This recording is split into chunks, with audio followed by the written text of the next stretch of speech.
There's this incredible, invisible energy all around us. It's locked up in everything, from the food we eat to the fuel in a car. But what if I told you we could actually predict it? Today, we're going to crack the code on that hidden power. Take this, an oxyacetylene torch. It gets so hot it can literally slice through solid steel. Now that is a ton of energy. But it's not magic, it's chemistry. And the real question is, can we see it coming? Can we calculate that power before anything even burns? Well, the answer is a big yes. And we're going to figure out exactly how. All right, to solve this whole mystery, we have to start with the basics. Where is all this energy even coming from? Well, it turns out it's all stored inside chemical bonds. You can think of them like these tiny little energy banks at the molecular level. And the key idea we need to get our heads around is called bond dissociation energy. It's really just a fancy way of saying the price to break a bond. Every single type of bond has its own specific price tag, its own energy cost to snap it into. Okay, now here is the single most important rule in all of chemical energy. It's kind of like accounting. Breaking a bond always costs you energy. You have to put energy in. We call that an endothermic process. But on the flip side, when a new bond forms, cha-ching, that's a payoff that releases energy. And that's called an exothermic process. And just look at how perfect this is. It's an exact two-way street. To break a whole bunch of these carbon-hydrogen bonds, it'll cost you 413 kilojoules. And guess what? When those same bonds form, you get that exact same 413 kilojoules back. It's perfectly balanced. Which might make you wonder, wait a minute, if these numbers are so specific, why on earth do scientists call them average bond energies? That seems a little weird, right? Well, let's take a look at what happens when you pull a methane molecule apart, one bond at a time. The first CH bond you break costs 435 kilojoules. But look at the last one. It only costs 339. See, the bond's local environment, what it's still attached to, actually changes how strong it is.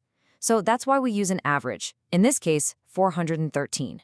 It's a fantastic shortcut that gets us incredibly close to the real answer. But it's not just the neighborhood a bond lives in that matters. It's also about how many connections there are between two atoms. Are we talking a single, double, or even a triple bond? And you can see this so clearly with carbon. A single carbon-carbon bond takes 347 kilojoules to break. A double bond? Way stronger, at 614. But that triple bond, the one that's in our acetylene molecule, wow, that's a powerhouse. It takes a massive 839 kilojoules. The more electrons you share, the stronger that connection is. Simple as that. Okay, so we've got all the pieces of the puzzle. Now let's put them together into a powerful tool, a formula that lets us do all this energy accounting. At its heart, the whole calculation is pretty simple. A chemical reaction is just breaking old bonds and making new ones. That's it. So the total energy change is just the difference between your costs, the energy you spent, and your payoff, the energy you got back. And here it is, the official formula. This is for something called enthalpy change, or delta H. Now, don't let that big E-looking symbol, sigma, scare you. It just means the sum of. So all this equation is saying is total energy change equals the sum of the energy to break all the old bonds minus the sum of the energy you get from forming all the new ones. It's your total cost minus your total payoff. All right, the moment has arrived. We are ready? Let's take what we know, take our formula, and go back to that first question. Where does the incredible heat of that acetylene torch come from? So this is the balanced equation for what's actually happening inside that flame. You've got one molecule of ethane, that's the proper name for acetylene, reacting with 2.5 molecules of oxygen. And what do you get?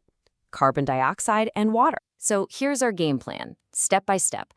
First, we'll figure out our total cost by adding up all the energies of the bonds we need to break on the left side. Then we'll calculate our total payoff from all the new bonds being formed on the right side. And finally, we just subtract the payoff from the cost to get the final answer. Let's do it. Okay, first up, the costs.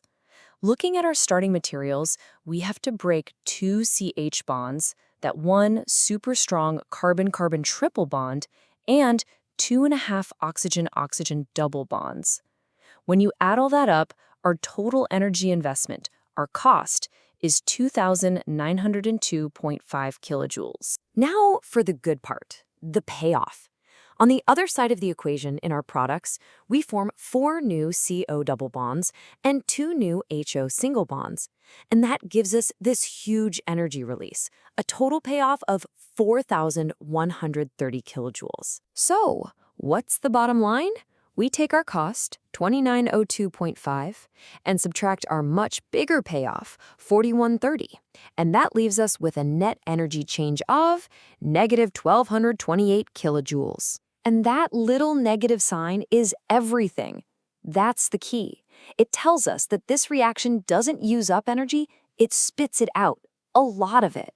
The energy payoff from making those super stable bonds in CO2 and water is way, way bigger than the cost to break the old ones. That is where the torch gets its incredible heat. So yeah, we solved the mystery, but this is so much more than just a neat party trick. This kind of prediction is an absolutely crucial tool in science and engineering. I mean, how close did our little calculation get? We used a table of average energies and got minus 1228. The actual value that scientists measure in a lab is minus 1299. That is shockingly close. It just goes to show how powerful and useful this whole method really is. So, let's just boil this all down. What did we learn? First, chemical bonds are just little packets of stored energy. Second, breaking them always costs energy. Third, forming them always releases energy. Fourth, if the release is bigger than the cost, you get an exothermic reaction. You get heat. And finally, and maybe most amazingly, we can predict all of this just by doing the math. And that really leaves us with one last thought. This isn't just about torches.